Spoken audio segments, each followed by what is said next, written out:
Hi, my name is Leah, and I thought today we could talk about attachment and why you have such a hard time letting go. So, this isn't scripted.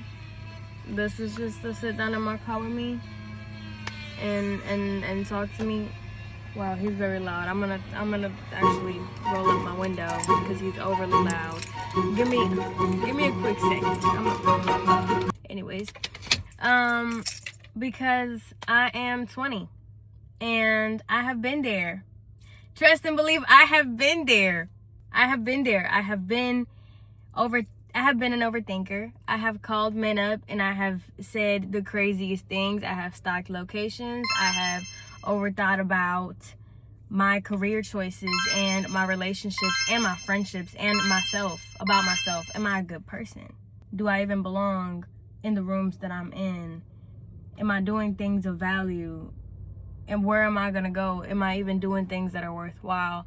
I have thought so much to the point where I think, shit, I'm a thought daughter at this point. And that's great. That's amazing. Up until it's not. And you start locking doors that you should have been walking through instead because you were overthinking so much. And so I'm finally at a point in my life where I have reached a turning point, if you want to call it that. And truly it is all because of my relationship with God. I used to be, for context, Damn. He don't got a clue in the fucking world. I was a little bit crazy. I was a D1 crash out, okay? I was a D1 crash out. Don't blame it on me. I'm Dominican. Blame it on my blood. I'm gonna leave it at that. Blame it on my mama. What? Bro, what are you talking about, man? Okay. And that just wasn't good for me. I remember I was the nicest little kid, and then I got into some altercations. I got into some situations. I sat in some places that I shouldn't have been in, and I met some people that really put me in a tough spot. And I promised myself that I would never in my life let someone make me as angry as they did. Let someone make me as hateful and as ignorant and as upset. Let someone take me so out of character that I did not even recognize myself. And that is a hard realization to come to, and it's very upsetting because you ask yourself, how the heck did I end up here? How did this end up happening to me? Like, what? I've only ever wanted to do good. I've only ever wanted to be someone and to be something and to do good things. I only had good intentions. And so it kind of sucks to be in that position. I think nowadays in the dating world, it is so easy to tell yourself that that's normal because we've all been hurt and we've all done some crazy stuff and we've all been cheated on and we've all cheated and we've all seen the worst of the worst. And that's not the case. That's not normal, that's not good, and that's not okay. And as long as we stay within that mindset and we adopt it, we're never going to be able to achieve the relationships that we want. We're never going to be able to form the connections that we want to form. And I felt really compelled to talk about it because I know that there are some girls, particularly younger than me, who are 17, 18, the 19, first boyfriend, the guy that you gave yourself to that you couldn't get over for 3 years, the girl who got cheated on and then started dogging men out left and right because she thought that was what she was meant to do. There are so many things and there are so many concepts in this world that are just so messed up. And when I started walking with God, I realized that we really don't need any of it. Like, you don't need to meet a guy and then lie about the fact that you have been cheated on. You don't need to tell him, oh, I broke up with my boyfriend because he didn't spend enough money on me. Or you don't need to dress up a certain way, or you don't need to talk a certain way or act a certain way. You don't need to ponder and think about these things and make them happen so consciously. Because realistically, that is something that should come from you. And the saying, you are what you attract, right, is so real for so many reasons, but I think it's been misconstrued. I think girls think that focusing on themselves and just trying to be these girls that they see on social media is going to get them the attention that they want, or rather the kind of attention that they want, because it's not that we don't get attention, it's that we get the wrong kind of attention. And I'm telling you right now, like, ooh, my phone bugging. I'm telling you right now, that's not gonna help. You know, why is my phone doing that? My bad, guys. Y'all just gonna have to deal with it. I'm sorry. It's gonna look a little funny this whole time. Sorry. I'm gonna let you know right now, that's not gonna do much. You dermablading your skin and you putting on a nice perfume and you saving up to buy a cute little Skims 2-piece so that you could go out and you could look good, it's not gonna attract the right type of men. Because what attracts the right type of men is never what you look like, it's always what you act like. And the way that you act is only permanent, and it's only really going to show, and it's only really going to shine through you when it is actually coming from the soul, and it is coming from inside, not from some kind of Instagram post that you saw where it was step-by-step how to get a man. Wow. What are my credentials? None. I don't got credentials. I'm a pre-med student and I don't know what the freak I'm doing. Don't listen to me. Don't listen to me, but I can tell you that in the position that I am in right now, I would have never thought that I would get here. And I have received the kind of attention that I have always craved, and I have been in rooms that I have always wanted to be in simply because I have chosen to walk with God. Now, we always hear the saying, if you live a God-centered life, He's gonna overflow your cup. If you walk with God, or if you have a God-centered relationship, it's gonna be a good relationship. I heard that all the freaking time. I heard it too much, actually, to the point where I didn't even know what it meant. Because everyone was preaching about it, but nobody could explain it to me in a way in which it would apply to my life. And so I was confused, and I was lost for the longest time in my life. I didn't know. I didn't know what was up. I didn't know what was going on. I didn't know. And what that truly means, and what I guess I'm truly here to say is, you need to hear His voice. You need to sit there and you need to talk to Him, and you need to communicate with Him.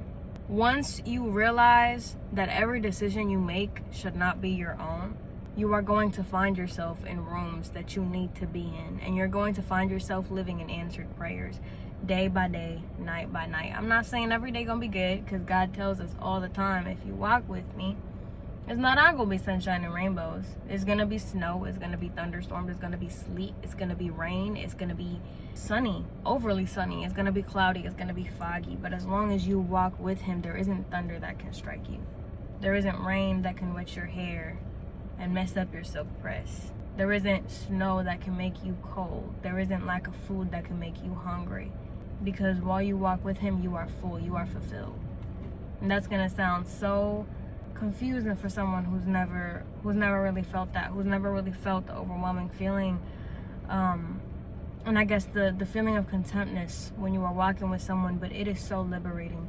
As someone who struggles with a lot of anxiety, it is so liberating to know that my decisions are not solely my own.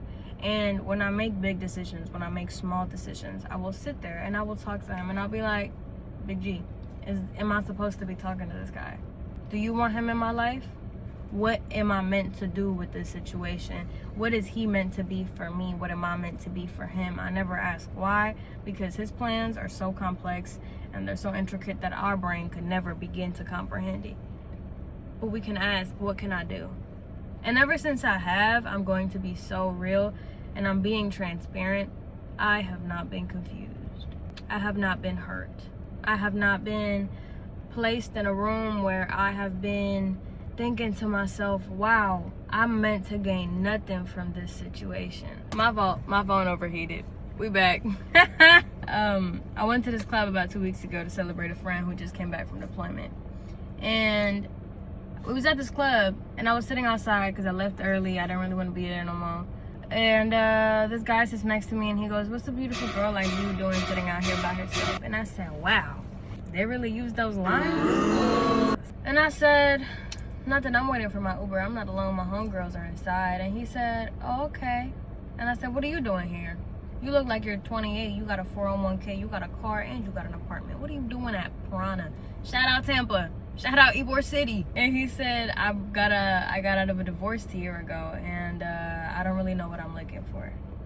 And I said, all right, well, whatever you're looking for is not here. It's not at a club. in the middle of Ybor City with a bunch of college students. That's not where it's at. And I told him, do you believe in God? And he said yes. And I said, well, just know that whatever happened to you was meant to happen for a reason. And you need to keep your faith, and you need to walk in it, and you will find what you're looking for. But you need to stop trying to take control of your own life, because that never works. And then my Uber came and I left. And he texted me a few days ago and he said, hey, I just wanted you to know that the conversation we had that night has been in my head every single time I go to the club. I can't get it out. And I said, good. It better not leave your head. It better not. And I'm not a messiah. I don't go on mission trips. I rarely ever go to church. I'm just someone who has grown in their faith so much after being in really, really shitty situations. And coincidentally enough, the more that I walk with God, the more situations he puts me in for me to talk about him. And who am I to negate that? Who am I to push that aside? And so I'm saying all of this because I want you to know that if you are overthinking, and if you feel like you're anxious and you can't stop thinking about what you're doing and what you're doing wrong and what you're supposed to be doing, and how do I make this situation different from my last one? How do I make it work this time? How do I fix it? You are not going to find the answer yourself. There is no Reddit thread.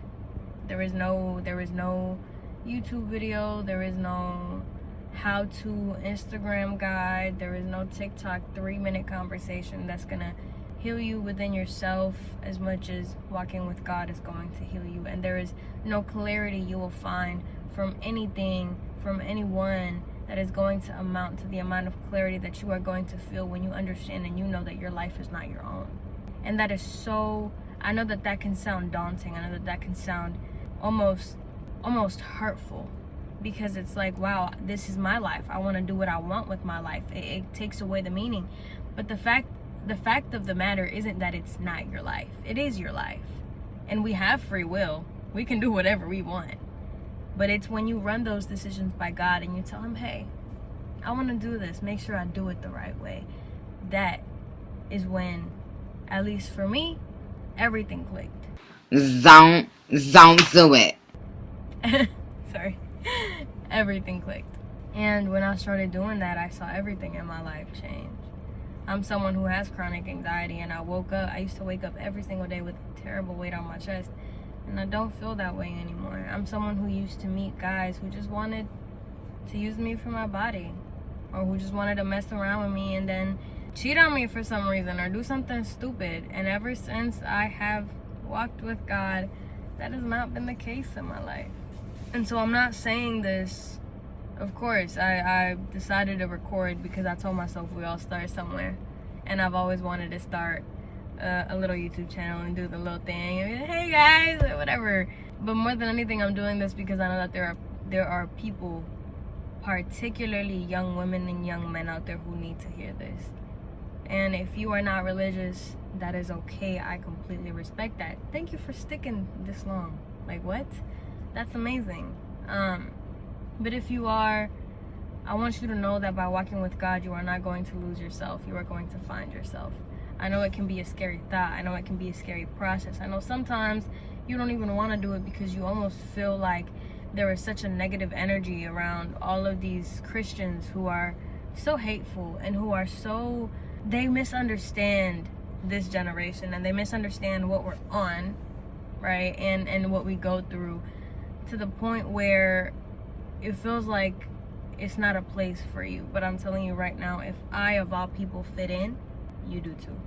And there is no situation, there is no conversation that God does not want to have with you. There is nothing that you will do that will push him away. The only thing that pushes him away is you not speaking to him and you not talking to him. Because God sits there, he sits next to you while you do everything, and he is waiting for you to go and to talk to him about it, and to hug him, and to go and to rant to him, to vent to him, to connect with him, to be with him, to be near him. And we have been so uninvolved at least myself, I was so uninvolved in my relationship with him because I thought all of my answers and all the answers to my problems. Why would God have an answer to my problem about some guy who is turning his location off every hour? What is God gonna say about that? Oddly enough, he always has something to say. He always has something to say that's gonna make me feel better. He always has something to say that's gonna make me feel like it's gonna make me realize, like, hey, it wasn't me. It wasn't me. And I'm letting you know right now, for those of you who have been done dirty and done wrong by somebody in your life, it wasn't you. And quit telling yourself that it was you. And even if you tell everybody in the world and you look them in the face and you tell them, I wasn't the problem, I didn't deserve that, I know you believe it at least a little bit, because that affects us and because we're human and because that's how we are and that's how we process things. It wasn't you. And it wasn't your fault. It was them. It was temptation, and it was them sinning against you. That had nothing to do with you, and that had nothing to do with God. So if you wake up and you're overthinking, if you wake up and you're anxious, if you're sitting there checking your phone, wondering if he's posting too many things or he's not texting back, or you were submitting an application for your dream college and you don't know if you're going to get accepted, or if you're sitting there and you're trying to get a job and you can't find a freaking job for the life of you, and you're sitting here and you're trying to get a car, or you're over there and you're here and you're there and you're fucking everywhere, because that's what life is about. Life is so overwhelming. Whatever it is that you're doing that is stressing you out, I need you to take your shoes off, run down the street and go find God, because he's going to help you. He's going to help you get through it. He's going to help you find clarity. He's going to help you find yourself the right doors to walk through. He is going to put you in situations you never thought you would be in for the right reasons. He is going to be your answer. The answer is not texting him and asking him, what do you want? What are we? The answer isn't looking up admissions processes and the stats of people who got in. The answer isn't trying to figure out the best way to cheat on an exam. Yes, I did that. And you would do it too for a check. I was an employee. And I was going to get employee of the month. And that's on period. So, yeah. Sorry, that one hit a little close to home. The answer is him. And we need to stop stressing about it. We need to stop stressing about this life, because it is not ours. It is not ours. And the second that you realize that, girl, you gonna be good. You gonna be good. And I'm saying this with love, because I'm a big sister. Okay, I'm a big sister, and I got a big heart. And it's tough love. And I know that I've said things in this video that were like, damn, like, girl, you could have said that differently. Like, fuck you. But I know some of you need to hear it. And realistically, I wish somebody would have sat my ass down and told me, shut the fuck up and go talk to God before you try anything. Before you blow his phone up, go ahead and talk to him. Go open that Bible. See what's gonna happen. See how quickly you detach. Oh. Now it's silence. But that's right about all I had to say. Thank you for sitting here if you stuck out this long. And I hope that you have a great day. Yeah. Good luck in all of your endeavors.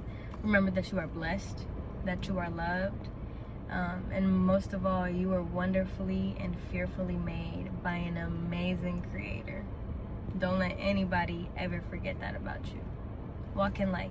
I love you.